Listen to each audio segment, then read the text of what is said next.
So we have a new study from the University of No Shit that just dropped. Actually, this is in Bloomberg. The title is 50 Years of Tax Cuts for the Rich Didn't Trickle Down, Study Says.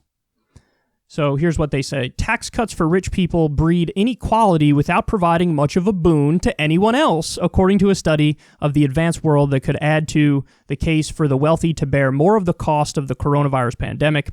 The paper, by David Hope of the London School of Economics and Julian Limburg of King's College London, found that such measures over the last 50 years only really benefited the individuals who were directly affected and did little to promote jobs or growth.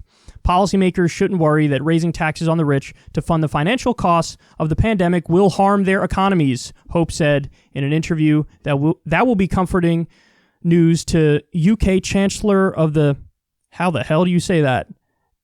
Exchequer, Rishi Sunak, whose hopes of repairing the country's virus-battered public finances may rest on his ability to increase taxes, possibly on capital gains, a levy that might disproportionately impact higher-earning individuals. So,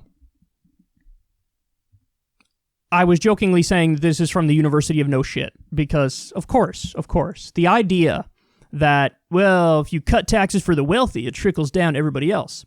This is trickle-down economics. This is Reaganomics. This has been tried in the United States repeatedly. Actually, it didn't start with Reagan. There was, in the 19-teens, you had a similar economic philosophy in place, and you had the roaring 20s and then the stock market crash and the Great Depression. So, it's not actually just from Reagan, but they did sort of come up with the intellectual framework to describe it around that time, Art Laffer and others. And, the idea is, oh my God, if you cut taxes for the wealthy, then all the benefits trickle down and everybody else is happier as well. They say a rising tide lifts all boats. And it's not true. It's simply not true. It doesn't trickle down. It turns out when you give wealthy people more money, they hoard that money. They hoard that wealth. That's what they do. And if anything, you have a giant increase in inequality, wealth inequality, income inequality. And it's just, it's trying to put an intellectual veneer over what they're really doing, which is just giving wealthy people all the money. The real goal, I think, is to have wealthy elites get more money, which means in turn they get more power and political power, because money equals political power as well, because you can donate to the politicians, to the campaigns. So that's the real goal, and then they just pretended like, no, it's good to give me all the money because eventually it gets to you.